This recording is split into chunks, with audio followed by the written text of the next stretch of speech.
तो हेलो दोस्तों, आप सभी को एक नए वीडियो में स्वागत है। तो आज अपन बात करते हैं मेरे टीएफसीसी इंजरी और रिकवरी जर्नी के बारे में।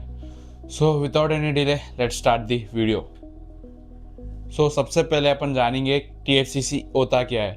TFCC stands for triangular fibrocartilage complex. वो एक कार्टिलेज और लिगामेंट्स के कॉम्बिनेशन से जो अपने अल्नार बोन यानी कि लिफ्ट रिस्ट के पिंकी फिंगर्स से जो अल्नार बोन को अटैच रहता है, वो बोन को जॉइन होने में जो भी लिगामेंट्स और कार्टिलेज यूज होता है उसे अपन टीएफसीसी कहते हैं। I got injured with that. Let us go to back in 2024 February. February 2024 में when I was training arms, मैं अपने बाइसेप कर्ल्स करने से पहले I was doing over tricep extension, single arm tricep extension. उसके बाद में I went on to do bicep curls. तो मैं बाइसेप कर्ल्स करते समय ऐसा डंबल उठाते कि I was feeling a lot of pain in my wrist. इतना पेन हो रहा था ना कि I was not even able to bear, उतना पेन हो रहा था।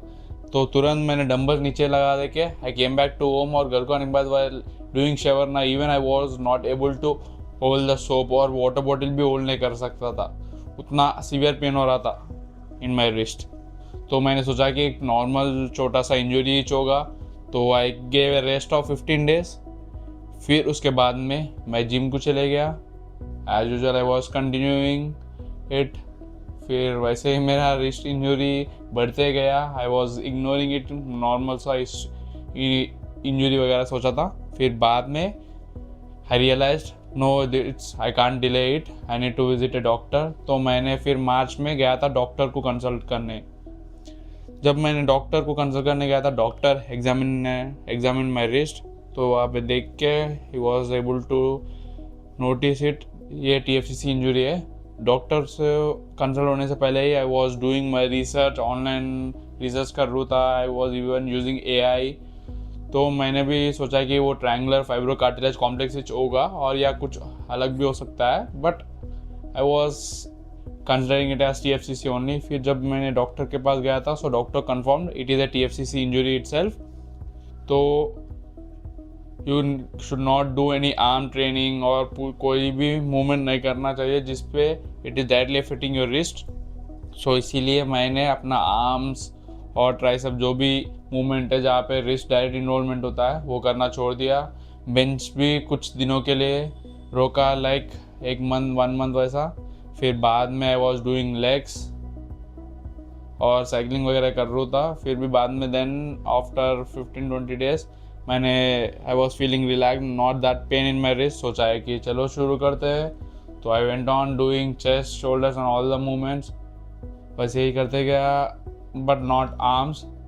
I was giving rest. फिर 2-3 महीने के बाद from March in may I went on for A cricket game with my friends. तो दोस्तों के साथ क्रिकेट खेलने चले गया था। In that I need to play cricket right. तो मेजॉरिटी ऑफ दैट थिंग मेरा राइट रिस्ट, क्योंकि मैं राइट हैंड बैट्समैन हूँ, तो राइट रिस्ट पे गिर रहा था। आई प्लेड, थोड़ा सा ट्रिगर हुआ था टीएफसीसी फिर से। फिर उसी दिन while coming back to home I met with an accident. तो बाइक को बैलेंस करते समय में I was holding the bike, तो पूरा प्रेशर फोर्स जो भी है ना, it on directly on my wrist. इससे क्या हुआ ना, माई टीएफसीसी रीट्रिगर्ड। फिर मैंने मई में फिर डॉक्टर को कंसल्ट करने गया। डॉक्टर गेव मी एक्सरे, आज me to go for an x-ray. फिर एक्सरे भी करवाया, बट रिजल्ट क्या है, एक्सरे रिपोर्ट देखे तो no damage to bone whatsoever. फिर डॉक्टर ने फिर से कंफर्म किया कि your TFCC injury as resurfaced, so you need to again go in to the rehab phase of 6 to 8 months, but you can do the regular activities. But अपना arm training और tricep bicep वगैरह कुछ नहीं करने का है, और shoulders का भी थोड़ा ध्यान से करने का है, using shoulder machine but not dumbbells. Dumbbell से कुछ भी करने का नहीं है। इसीलिए मैंने डम्बल्स यूज़ ही नहीं करा। पूरे जो भी है ना, स्मिथ मशीन और शोल्डर का मशीन, और कैसे भी स्क्वाट्स के लिए भी I was using Smith machine. तो उसी के साथ अपन अपना वर्कआउट जारी कर रहे थे। 3-4 महीने हो गए, आई वॉज डूइंग द सेम। फिर नवंबर में मैंने सोचा है कि कैसे 3-4 मंथ हो गया है ना, माई इंजरी वगैरह रिकवरी हो गया है, पर नहीं, नवंबर में मैंने अपना आर्म स्टार्ट कर दिया। I was starting with 5 kgs वगैरह, तो उतना महसूस नहीं हुआ पेन। तो आज slowly months weeks passed away. फिर मैंने दिसंबर जनवरी में अपना वेट्स इंक्रीज़ करना स्टार्ट करा, ट्राइसेप और अपने बाइसेप के लिए। देन फिर से मैं अपने आर्म्स में नोटिस कर रहा था, इट वॉज लाइक हेल। फिर मैंने जनवरी में फिर से डॉक्टर के पास विजिट करे टू रीचेक आवर इंजरी कि एग्जैक्टली क्या हो रहा है, what's going on with my injury. तो फिर जब जनवरी में as we are repeatedly going on for doctor checkup and review, तो जनवरी में doctor wrote an MRI test. फिर हमने MRI करवाने के लिए चले गए और MRI के एक हफ्ते के बाद we went on for a review with our MRI scan and MRI report. तब डॉक्टर ने रिपोर्ट देख के कहा है कि your TFCC injury hasn't recovered yet, there is some inflammation in your wrist, that is why आपको वो pen वगैरह हो रहा है, सो इसीलिए you need to stay back.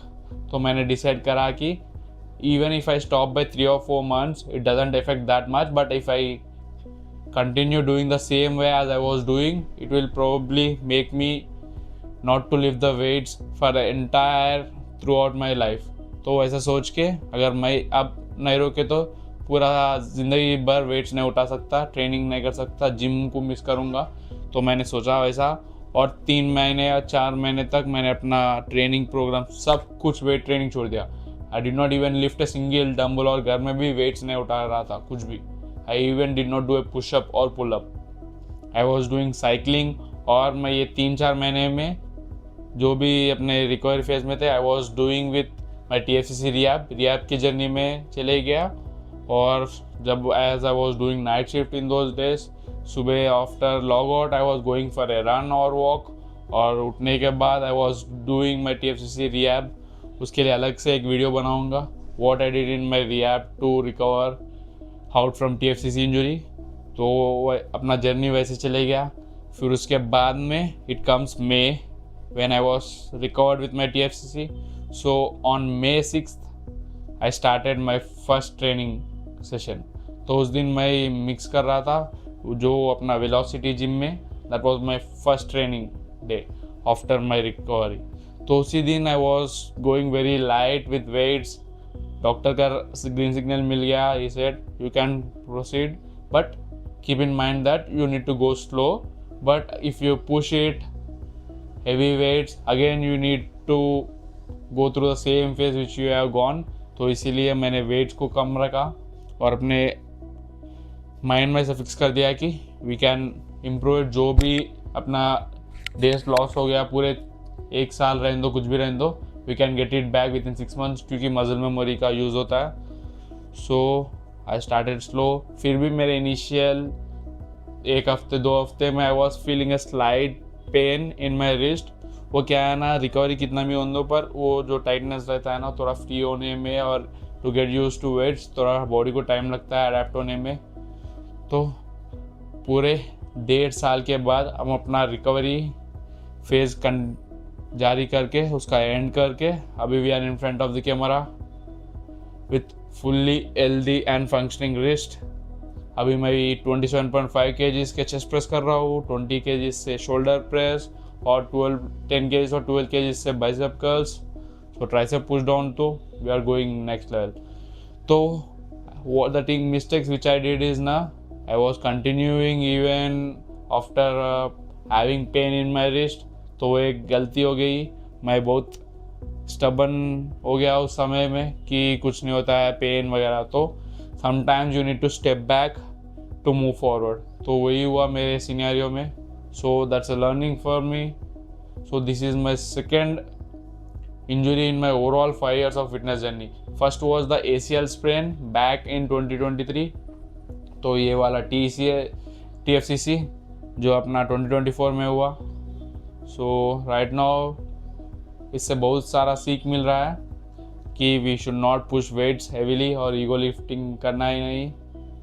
तो that's how my journey so far with my TFCC। Right now I am completely recovered from TFCC. My wrist is completely functioning, you can check. I can even do like this. There's no issue in my ulnar region.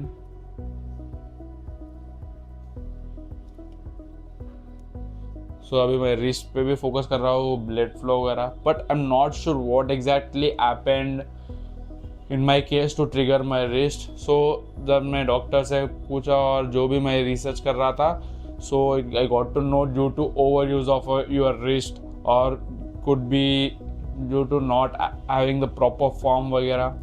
तो those are the reasons which could have affected the TFCC injury, but we are not sure about what exactly the issue is. तो इसीलिए अपन उससे focus करने से अच्छा अभी recovery हो गया है, we need to focus on our progress, क्योंकि अभी we lost almost 1.5 years of my fitness journey in this overall 3-5 years of my fitness life. तो 1.5 साल लूज होने की वजह से, which is a big number, but still we are coping up, we are recovering our whatever the muscle mass, whatever the time we have lost in this recovery phase। इससे क्या है ना, लाइफ पे सब कुछ लर्निंग होता है। I could have give up back then कि इंजुरी हो रहा है, I should not go to weight training at all, but I continued, I stick to the plan, I trusted the process, and today I am in front of you people, you can see the result. I am the live example of recovering from an injury. So I made this video specially because people जो भी है ना, अपने दोस्त बहुत से ने injury के बाद they straight away quit the gym and complete weight training and weight lifting process at all. So क्या है ना, रिकवरी के बाद you need to start slow, हल्लू से जाना चाहिए, we need to trust the process, keep the flow. तो उसी के साथ रिजल्ट भी ऑटोमेटिकली आ जाएंगे। तो we have seen the results are coming in my scenario, so obviously it would come in your scenario as well. Though the circumstances और scenarios अलग हो सकते हैं मेरे और बाकी के जो भी गुजर रहे हैं इस इंजरी फेज में, but the process would be the same कि give rest, do the rehab, continue the process, start slow, trust yourself. Those are the key steps which I learned in my fitness journey. कभी भी क्या है ना, ego के साथ नहीं जानी चाहिए। जो भी वेट्स है ना, though we start slow, we will eventually increasing as the days pass, weeks pass, months pass। So that's what I learned in this my recovery phase। So now we are head on to eat my best physique ever। So I hope you people will like the video। आशा करता हूँ कि video आपको दिल से पसंद आएगा।